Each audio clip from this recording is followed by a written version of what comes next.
I've looked everywhere for any help with survivors. The only thing they have is like widowers, widows, the surviving families. But for like attempt survivors, there's no help.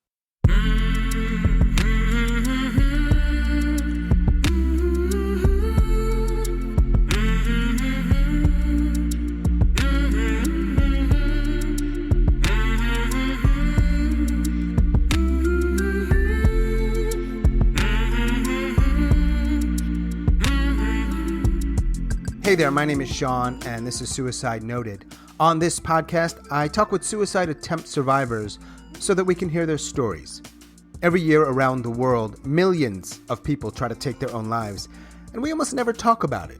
And when we do talk about it, many of us, including me, we are not very good at it. So, one of my goals with this podcast is to have more conversations, and hopefully better conversations, with attempt survivors. I am going to keep trying as best I can. Now, we're talking about suicide, so this may not be a good fit for everyone. Please take that into account before you listen. But I do hope you listen because there is so much to learn. If you are a suicide attempt survivor and you'd like to share your story, I'd love to talk. Please reach out. hello@suicidenoted.com or on Facebook or Twitter @suicidenoted. Big thanks to all of our attempt survivors who have joined me here on this podcast. These stories, their stories matter, and they need to be told and heard, and they are being heard by more people in more places. So thanks to them and to all of our listeners who tune in. Thank you. One way to help us out if you listen on Apple is to rate and review this podcast. It really does help. More people can find the podcast that way. And if you don't listen on Apple or rating and reviewing isn't your thing, that's cool. Keep listening, please, and let folks know about it. Thanks for that. Today, I am talking with Tarren. Tarren lives in Nevada, and he is a suicide attempt survivor. What's going on, Tarren? Oh, not a whole lot, just living. All right, cool. Where are you, by the way, Tarren? I'm in Nevada. Do you know where Reno is? Yeah, more or less. So I'm 2 hours south of Reno and like 6 hours away from Vegas. So like I'm in the middle of Nevada, in the middle of nowhere. Wow. Yeah. Is that where you're from? That's where I'm from. Middle of nowhere, Nevada. Yeah, pretty much. So I was born in Reno, and my dad grew up in another little town next to here, and my mom was born in Idaho. We all migrated out here. Got you. So tell me this. I know you reached out to me like in the last couple of weeks, I think. Yeah, so like I've looked everywhere for any help with like survivors. And the only thing they have is like widows, basically the surviving families. But for like attempt survivors, there's no help. Like I had spoken to one of my previous counselors out in California, and he's like, that's a really great idea. He's like, there is no support for those people. Yeah, they may go to a hospital, but after that, there's no support. Most people see these people as, oh, they're failures. They couldn't even kill themselves. It's terrible to say it like that. Like I've had many of friends overdose before. Like that's how my last attempt was a drug overdose. And I was successful, but I was revived after 3 shots of Narcan. I'm coming up on 2 years in April. Let me go back for a second, and then I definitely want to talk in as much as you're comfortable about your attempt. You'd pointed out there's very little support out there for attempt survivors. There's more out there for, I think we would call it loss survivors. Yeah, like grief and loss survivors. Yeah, and if you look on anywhere online, you'll see that very clearly, very quickly.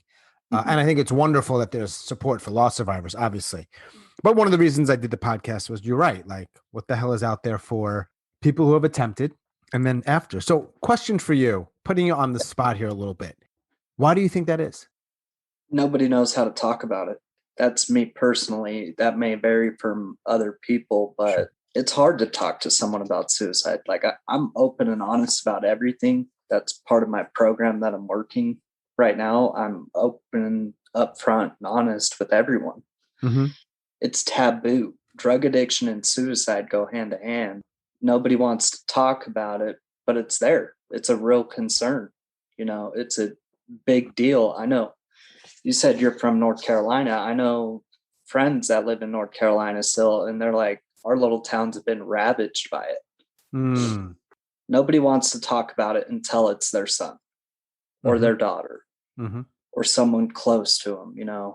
That's the only time that they'll talk about it. I know my last attempt, I woke. Hold on 1 second, Sean. I apologize. No, Tarren, it's just because we're not supposed to talk about this stuff. Even your dogs know that. Apologize. You know what I'm saying? The dogs are like, "Hey, Tarren, man, you're not supposed to talk about this stuff." Yeah, I'm just gonna bark until you stop. I know with my last attempt, I had overdosed in my parents' house. It was a purposeful overdose. I didn't want to be a burden to my family anymore. And I thought this was my solution. I woke up in care flight. Then I woke up in the ICU. I was alone the whole time. I had told the doctor, I was like, hey, this was purposeful. I need to go to a hospital. And he said, no, I think it was just an accidental overdose.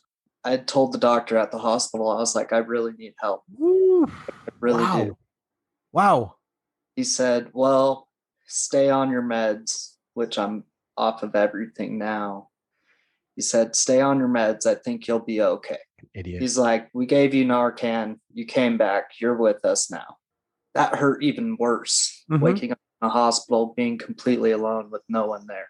No friends, no family, no nothing. I have the best, most amazing family I could have ever asked for. We have drug addiction in our family. We have alcoholism in our family. My dad's coming up on 25 years clean.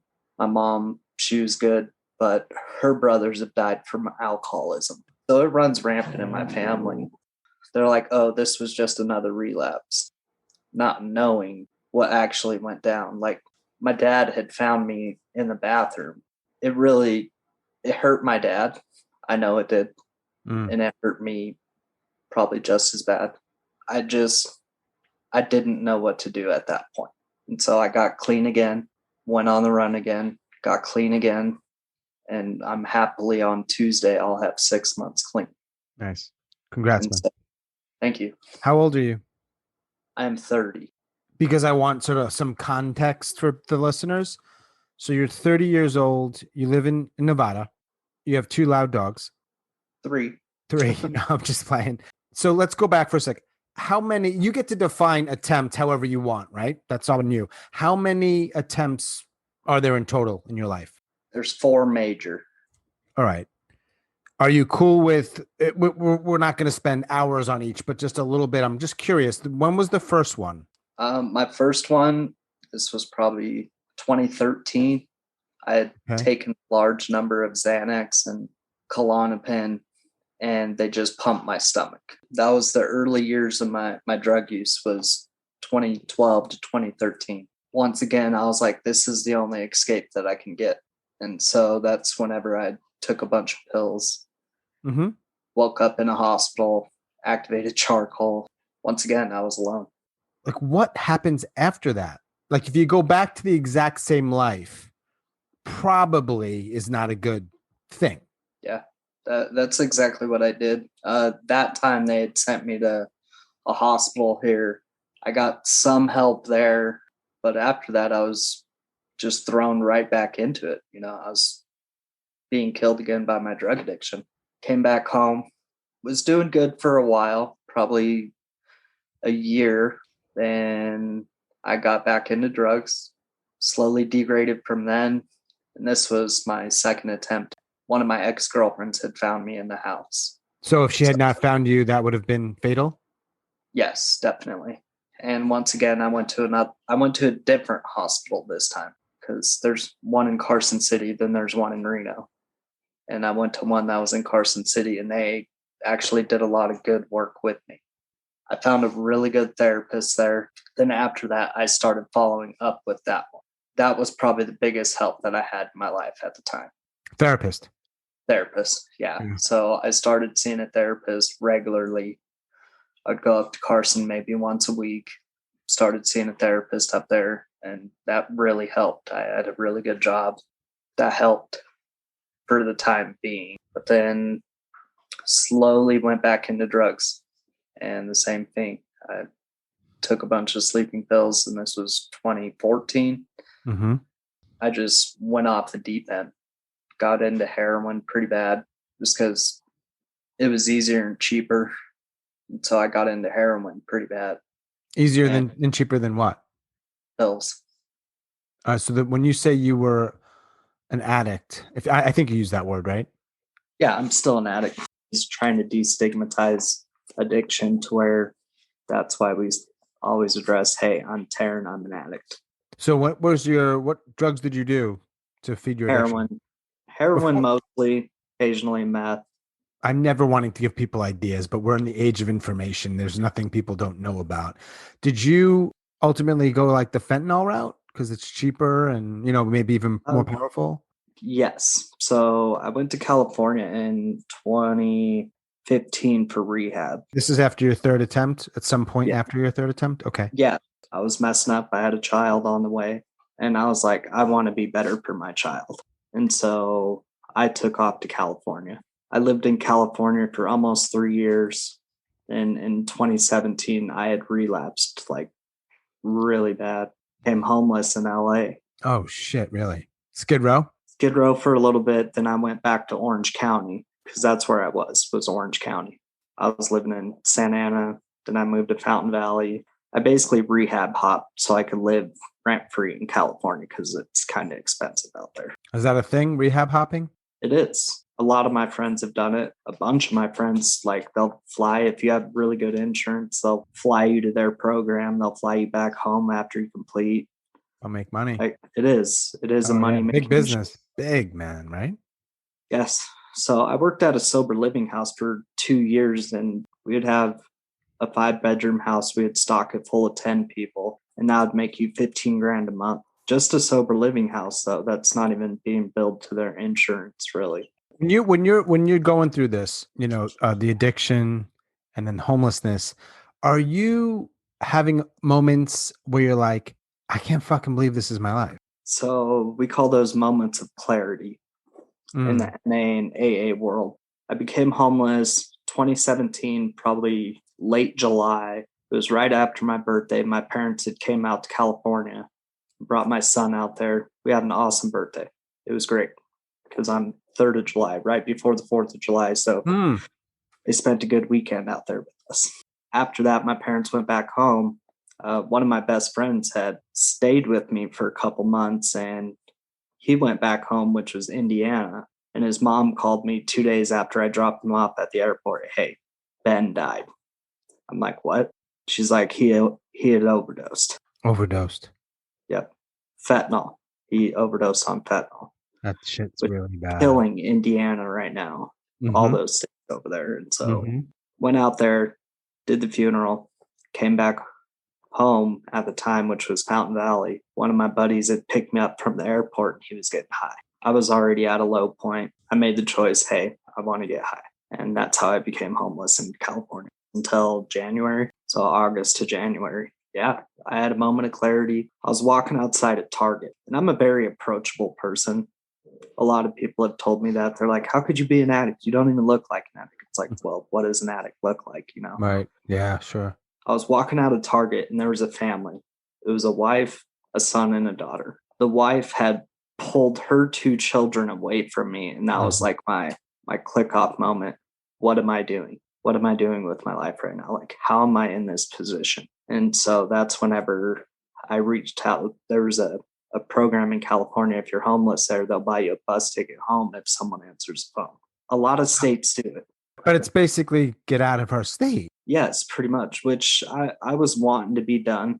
I'd called my mom a couple different times crying, asking for help, and I got the tough love.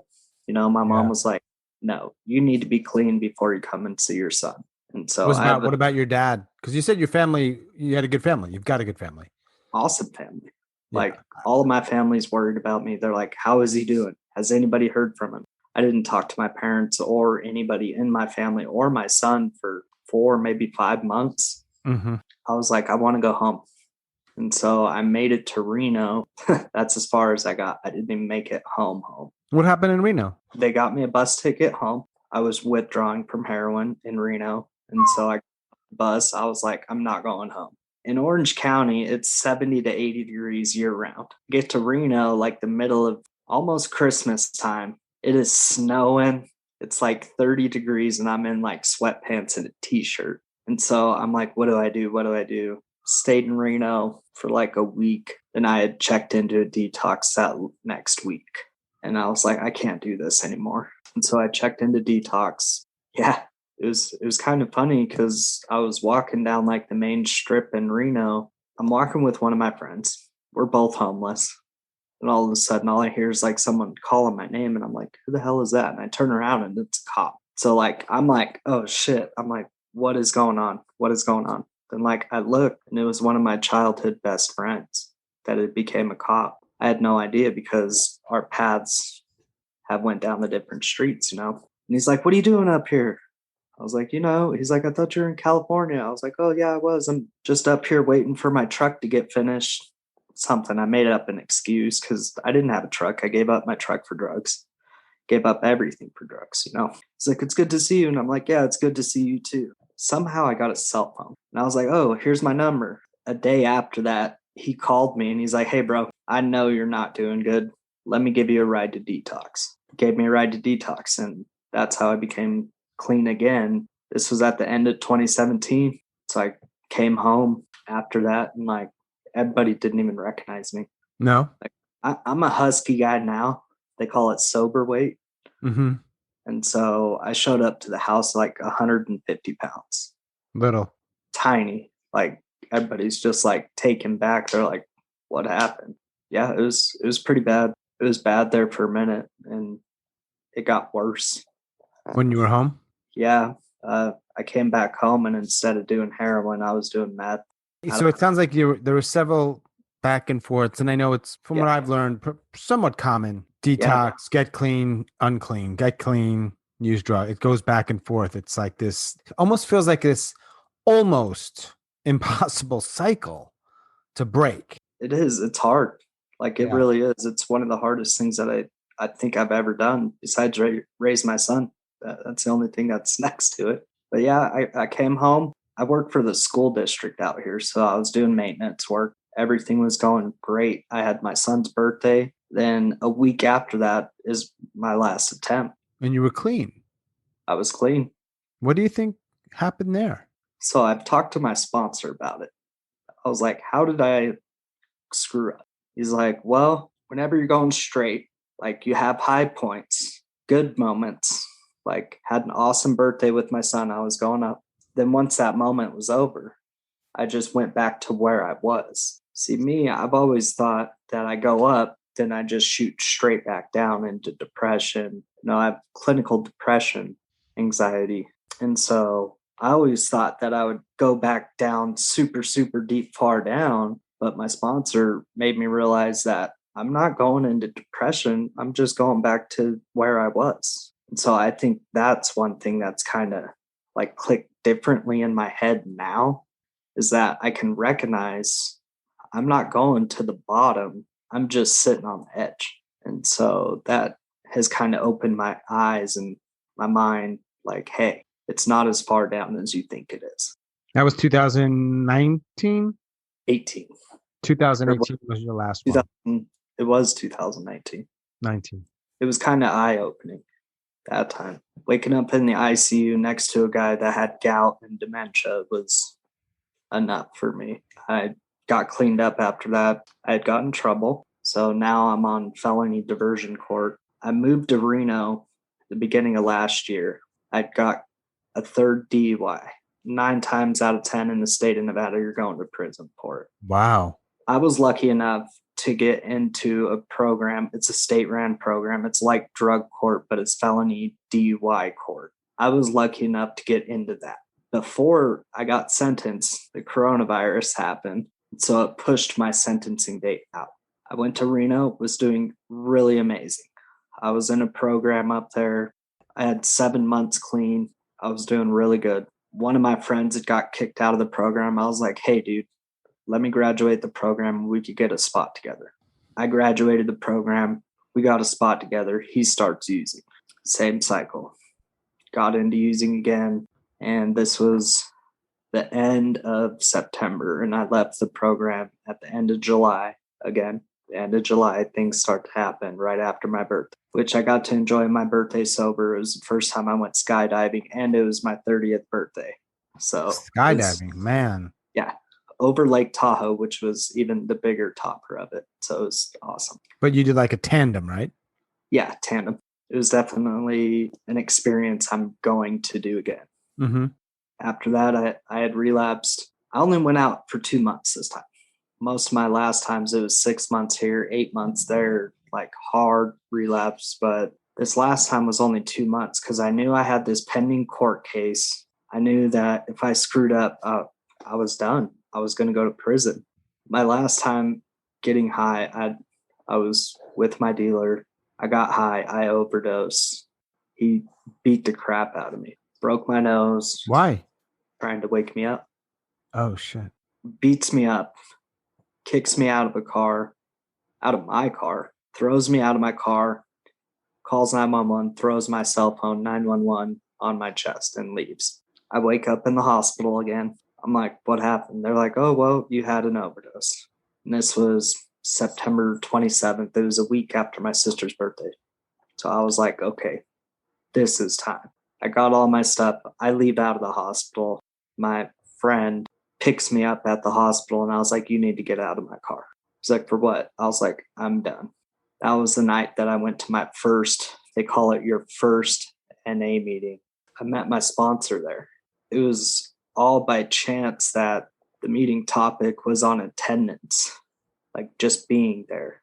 And like this dude calls me out in the meeting. He's like, you could be hammered like this guy and show up to this meeting as long as you're here. And I'm just like, what are you doing? Like, quit slamming me. And I pull him aside after the meeting. I was like, dude, I just got out of the hospital. He's like, yeah, I know. I could see the wristband on you. He's like, that's why I picked on you. And I was like, are you sponsoring anybody? And he's like, I am. I said, perfect. You're my sponsor. I've been clean since October 1st now. October 1st, 2020. Yes. So it's been, all right. So it's been like 6 months, which is a good run, man. It'll be 6 months on Tuesday. I plan on working this program to the best of my ability. I had reached out last week because I was at a low point in my life. I have everything that I want right now, besides my own place. I'm living with my parents. I'm working right now, but I don't have a full-time job. So I don't have enough income to get me a place, which I really want. But as of yesterday, now I have 3 jobs, which might be a little overwhelming. It's so weird how my depression hits me. Like, I could be having the best day of my life. 10 minutes after that, see, I used to be a cutter, so that was my thing for a while. And like, I went into the kitchen and I grabbed a knife and I was like, hold on, what am I doing? What am I doing here? And like, my first reaction is, I need to call my sponsor. And so I call him and I'm like, what do I do? He's like, you need to take a breath, sit down on the couch and FaceTime me. So I FaceTime him. I like this guy. Yeah, he's a good one. Like, I've had many of sponsors, but out of all of them, he's stuck around and actually pushes me to do the best I can. And I push him back too. We always make fun of each other, which is good. They say that's good for a friendship, is if you bully each other. But I called him and I was like, what do I do? What do I do? He's like, well, what happened today? I was like, nothing. He's like, well, then what are you worried about? And I'm just like, I don't know. I was like, I just feel depressed right now. He's like, I could hear someone in the background. Go to him. And so I go to my bedroom and my son's in there playing Xbox. He'll be 6 next month.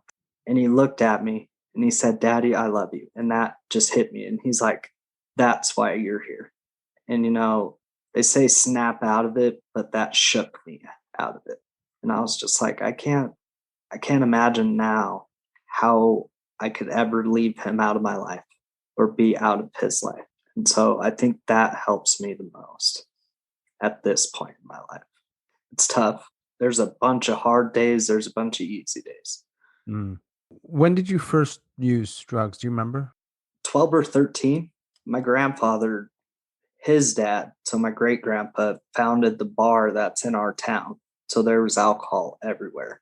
all throughout second grade up until probably sixth grade, I was going down to the bar every morning. I was stocking the ice troughs. I was stocking the bars. Like that was the thing. But in sixth grade, I tried alcohol. Mm-hmm. And so it wasn't even drugs, it was alcohol. And with alcohol being socially acceptable, everything was kind of just brushed off. And so I smoked weed that year too. So this was probably, how old are you in sixth grade? Like 12 or 13? Yeah. So probably 12 or 13. I had smoked weed and I had drank. And I started smoking cigarettes. I'm always trying to figure out why. And I think sometimes it's not a helpful question, but, and I'm thinking about the addiction and also the suicide attempts, like, is there a why behind them? I know some people might say, well, depression or addiction, which is a valid answer. You think there's other stuff, perhaps, what's the word I'm looking for, like underneath? Not trying to be a shrink here. I'm just curious. When you've tried for so long and you're ready to give up, you go to that dark place and you're like, okay, I'm comfortable in here now. Mm. That's whenever I think it becomes dangerous. You're so comfortable being alone, not necessarily alone, because that's the state of mind to me. Mm-hmm. Like I could be in a room with 500,000 people, but I could still be alone. So isolating is probably the better term. That isolation becomes your home. Mm-hmm. You're so used to being pushed out. My sister used to tell me that anybody that ever thought of suicide was stupid, it's dumb, it's the most selfish thing you can do, stuff like that. And that hurt me even more. It's like, I just don't want to be a burden to you anymore. I don't want my family to worry about me 24/7. Like, that's what it was to me. I don't even think there is a why. It's like, you understand it or you don't. The addiction thing is my brother's not an addict or an alcoholic. My brother has 4 beautiful children, has a beautiful wife, Mm-hmm. has everything, right? Complete opposite of me, but we're the same. He said, the best way I can explain addiction to you, there's a man at the bar with a shot of whiskey in front of him. He has a gun to your head. A normal person would be like, I'm not going to take that shot because I'll get shot. An addict or an alcoholic will say, I wonder if I could shoot that shot before he pulls the trigger. Mm-hmm. Which that's the best way I can describe addiction to people. Mm. Because a lot of people can't necessarily understand it because they haven't seen it firsthand. But I also sympathize with the people. Like, my father was an addict. He used to sell our children to prostitution so he could get his fixed. Wait a second, back up. Your father. No, no, no, no, not my father. Oh, okay. One of my friends I went to rehab with. Oh, Her wow. father used to do that with her little sister and her when they were 10, 8 years old, so he could get his fix. And Man, she went into rehab for mental health issues. Because rehab, it could be for mental health, it could be for eating, it could be for anything. When I heard that, she's like, I understand addiction just as much as you. I may not be an addict, but I understand addiction 100%. That opened my mind as well. Opened my eyes to say, I need to stop being closed off. Because for a long time, I'm like, unless you're an addict, I can't respect you if you're going to try to teach me how to like not be an addict, pretty much. And I was that way for a long time. Yeah, no, that makes sense. I've never tried to kill myself, so I've often asked myself, and people have asked me a very fair question, like, "Well, who are you? I've never tried." I'm like, "Fair. I mean, I hope that doesn't discourage you from joining me, but it may have for some people. I get it. There's a thing of experiencing something, and if you haven't experienced it, it's a tough thing to connect. But well, Yeah, fuck, someone's got to do this, Tarren. So, man, I'm not going to try to kill myself just to get the street cred. no, not at all. And But like, I get where she's coming from, and I think. it's a big problem here in my little hometown. Like, it really is. Small town America is becoming addicted to heroin and meth all the drugs. Like, Yeah. when this COVID happened, there's a spike in addictions, I think, that are coming forward. Granny who takes 60 Xanax a week is not addicted, but the 23-year-old that takes them occasionally is an addict. Mm-hmm. Mm-hmm. That's one thing that I think needs to be changed. I just want it destigmatized. Like, I work for the school district, and with me being in a small town, everybody knows everybody. They know me as that guy that had overdosed a bunch of times, that guy that completely screwed up his life. Now that I have been working at the school district for a couple of years now. Even now, people are like, wow, they let you work here. Yeah. And it hurts. You're a fucking monster they make you out to be. Exactly. And have you been able to like be okay with that? Or are you, because I'm guilty of this, like, and I'm older than you, and this happens to me all the time. I'm like, oh, you think I'm an asshole? I'll show you what asshole is, right? I haven't grown out of that. Like, does that happen to you? Like, oh, you think I'm a monster? Sometimes, but I've humbled myself now. The previous times that I've gotten clean, I was never humble. Like, I would always be like, oh, I only screwed up for a couple months. That's all it was. I'm fine now. Now I'm like, okay, I've screwed up for the last time because my cat has already ran through its 9 lives. Right, man. You've gotten away with some stuff, bro. You could Yeah, be dead so very easily, right? I definitely can. Like, another one of my bad overdoses was on my birthday, and like my sister and my cousin had to mouth to mouth me. I was like, maybe there is a time to be done.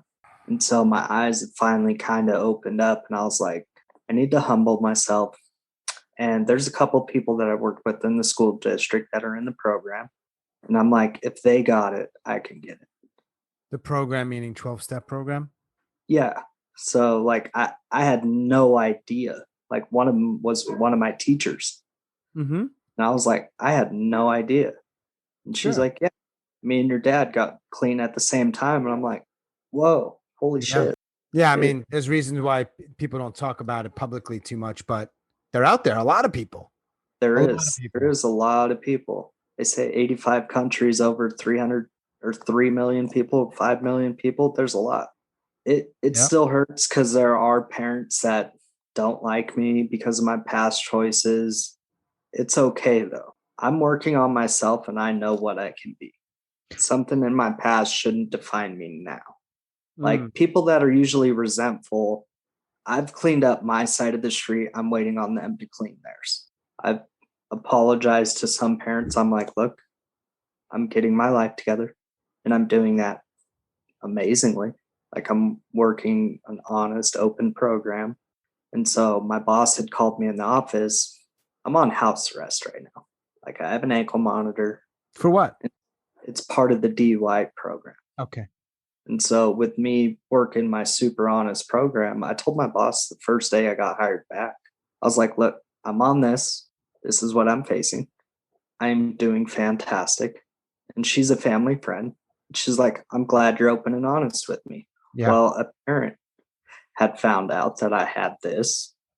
And so the parent went to my boss and was like, I don't like this. This person shouldn't be around my children, which is like, it's bizarre. Okay. I don't see any connection to the, yeah. Anyway, well, yeah, whatever. It sucks. My boss calls me in the office and she asked, I have to do this as a technicality. You're not getting in trouble, but it has been brought to our attention that you're on probation now. And I was like, okay. And she's like, you have an ankle monitor. I was like, yes. She's like, I'm glad you're honest with me. Have a good day. Go back to work. And so I'm like, that would have never happened a couple of years ago. I'm so happy I'm at a point in my life where I can face that now. Because all the guilt and shame that I used to carry hinder me so much. Like, the 2018 attempt, like, after that, I got the best job of my life. I was working at a mine, making the most amount of money, but I was miserable. Working at a mine, you said? A mine, like a copper mine or something? A gold mine. So Nevada and California are the number one. So Nevada, man. So Nevada. Yeah. I was working at the mine and I started using again. Yeah. I would disappear every payday week. I would go to Tahoe, go get loaded for a week, come back to work all week, get paid again, and go back out and do that. Oh, was the And I week on, did week that. off, week on, week off? Yeah, 5 on, 4 off, 4 on, 5 off. And so I did that for like 2 weeks, 3 weeks. Then all of a sudden it was 2 months down the road. I was making really good money. I had an awesome boss. I showed up to work high and I lost that job. And so I was like, I'll show you guys. And I just kept getting loaded. I couldn't ask for help. Like normally I'm really good about asking for help. This time was so much different. I was like, I Hmm. can't ask for help. I'm going to hit the ground running. And that's whenever I thankfully got arrested. And so I was like, thank God I got arrested. I'm going to be on probation. I'm going to be okay now. And I got arrested and I'm okay now. Do you want to use? I don't. You At feel this like you moment, don't feel like, you know what I'm saying? Like I used to do a lot of cocaine, and I I always say, and this is just me, right? Just my particular story or truth in that I don't want to be around people. This is years ago, but I don't want to be around people who do cocaine. Why? Because I'll do it, right? Like that's just basic. Hey, don't hang around with that stuff. But I'd rather be. I have no. I don't want to do it, but I'm really not. So, what is it for you? Like, you just don't want to use, or is it somewhere in between? well, I'm on a medication. It's called Vivitrol, Hmm. and so it's an opiate blocker. Narcan is fast acting naloxone. Vivitrol is a sustained suspension injection, is what they call it. And so it lasts a month. Got I it. get the shot. I have no cravings. Wow, I have no urges to use. man. It takes my using dreams away. Mm. And so that helps out a bunch. I haven't got it this month or last month, and I have no urges, but I do have triggers. Hmm. So I was at the store the other day. I drink alcohol occasionally, like I used to. Like I haven't drank since like 2018, I think, since Wow. my last DUI. And so I rarely drink alcohol. My uncle died of alcoholism. And so I've steered clear of alcohol. But I seen a guy put a 6 pack of beer on the counter to pay for it. And I got triggered off because of it. So Yeah. there are times I do get triggered. There are some days that I'm like, man, I could really get high. Like I got sick a couple weeks ago and I was like, a pain pill would probably make me feel really better right now. But I was like, no, I'm okay. I'm facing a 3-year prison sentence if I do a pain pill. And so is it really worth it? No. In the short run, I would probably like back in the day, I'd be like, I could probably get away with it. I could probably ask someone else for their pee. I could do that. I could mess up the drug test somehow. But now I'm like, I'm glad I could pee clean. Yesterday, I started my new job. My boss is a really good family friend. My cousin is married to her son. And she's like, hey, can I drug test you? I was like, yeah, I don't mind. Because one of her employees was selling drugs out of her shop. And so she fired him. And I was like, absolutely. She's like, really? I was like, yes, really.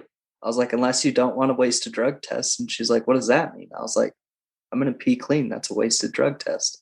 And she's like, I'm glad you could say that now. Like, she's a really good family friend. Her son has went through addiction. I used to do a lot of drugs with her son. She's like, I'm glad the both of you have got your lives together, which is, I was like, you're going to make me cry. Like, you need to stop. But it felt good to tell someone that. I was like, yes, I could pee clean for you. Well, I know that you lost some friends because you can't hang out with them. Yeah, I mean, are there family members that you burn bridges with that are not repaired?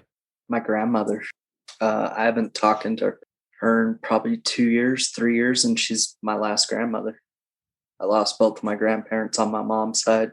My half brother at the time, right now, is using, and I completely cut him off. I was like, look, dude, I love you, but I can love you from a distance. I was like, whenever you're ready to be done, you let me know and I will get you the help you need. He doesn't need it. He's not wanting to get better. So I can't force someone to be clean unless they want it. I try my best. I'm working an honest program, doing the best I can. And my son appreciates it. His mom appreciates it because I'm actually around to help. My parents appreciate it because they can actually depend on me now, which is my parents wouldn't depend on me to watch boiling water. Like that's how it was. But And water now, boils fast in Nevada, right? It's fucking hot yeah, out. but we're a mile above sea level here. Right. I mean, man, but nope, Yeah. not you, not then. It sounds like you know, man, when you were talking, it's an interesting sort of, it's not really a paradox or something, but you talk about close family, close friendships. You mentioned friends a bunch of times. Like Yeah. you were walking with a friend, or you were hanging out with a friend, or this friend or that friend. And then it's interesting because then you were talking about being alone.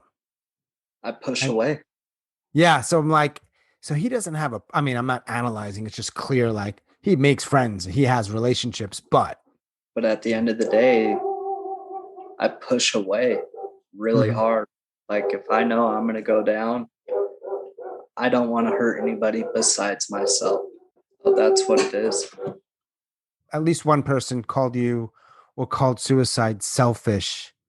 I think you were referring to a sibling. And you're sort of saying, well, not really. We've been talking a lot about addiction. I know it overlaps a lot with suicide, but specifically around suicide, are there other myths that you want to dispel or call bullshit on? We just want to be heard. That's all it is. And I think that's the biggest one that I can talk about. I was always asking to be around before my last attempt, and everybody was pushing me away.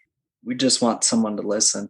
Like I had read a post the other day that said, I'd rather listen to you for an hour than attend your funeral. And that really hit home with me. It doesn't matter what they're talking about. Don't say it's stupid because that's going to belittle that person. It's a common thing. People think about suicide a lot. And I've watched a bunch of videos on it. And a lot of people have suicide thoughts, but they just brush them aside. Mm-hmm. Oh, I'm stuck in traffic. Just kill me now. I think that's where us as survivors vary from people. We say, what's the way I can end this pain? And I know I never have to deal with it again. And Mm-hmm. that's what it is. You've tried 4 times. You did not. I mean, you're going to use the word did not succeed. People will give me shit for using that word, but you know what I mean. You're clean for several months. Do you ideate? Do you think about killing yourself? Last week I did. Yeah. Like it was a fleeting thought. And I stuck on it. But like I said, I called my sponsor on it. I was like, what do I do? It's like, I'm glad you reached out. I do every once in a while. I still do. It's something I struggle with.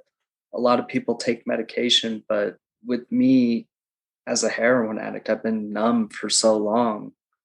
I don't want to take anything at the moment. Like I'll do my shot that keeps me clean for a month, but I want to feel things now.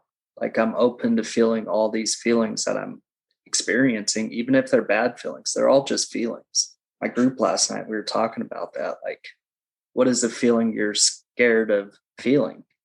And I'm like, well, sometimes I'm scared of feeling happy because I don't know if I'm okay to feel that. Like I love being joyous. I love being happy, but in the back of my mind and I ask myself, do I deserve this happiness? Mm. What did I do to get this happiness? And so now I'm like, I'm doing step work with my sponsor and I'm doing really good. I have all my bills paid now. That's why you deserve this. I just enjoy it now.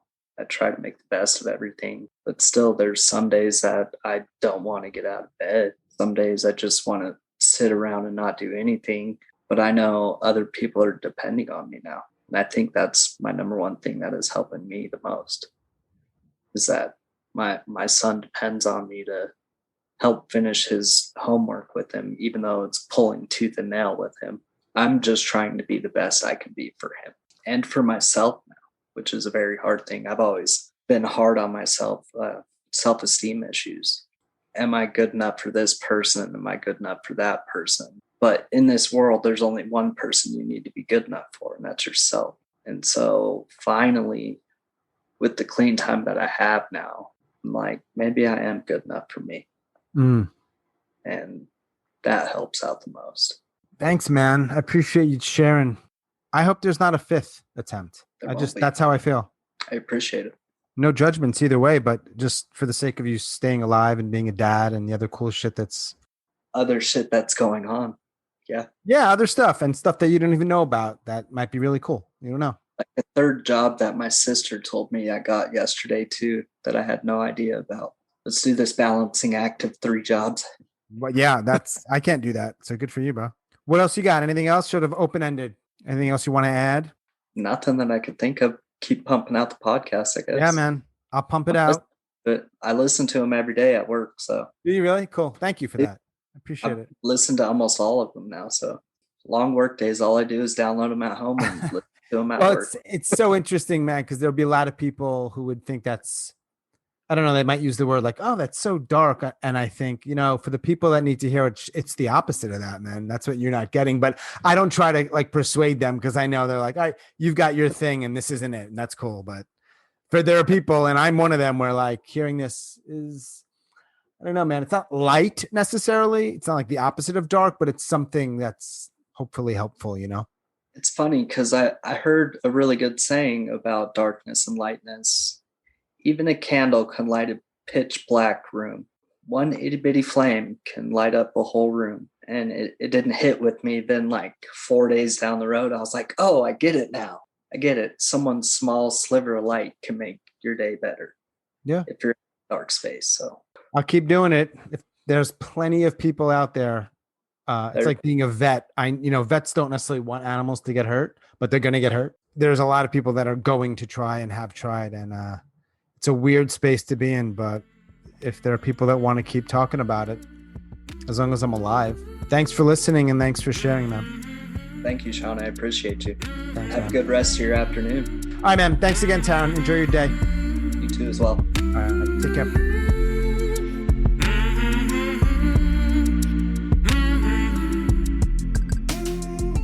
As always, thanks so much for listening, and special thanks to Tarren out in Nevada. If you are a suicide attempt survivor and you'd like to share your story, I'd love to talk. Please reach out. hello@suicidenoted.com or @suicidenoted on Facebook or Twitter. And a friendly, gentle reminder, if you listen on Apple, please rate and review this podcast. It really does help. That is all for episode number 53. Stay strong. Do the very best you can. I'll talk to you soon.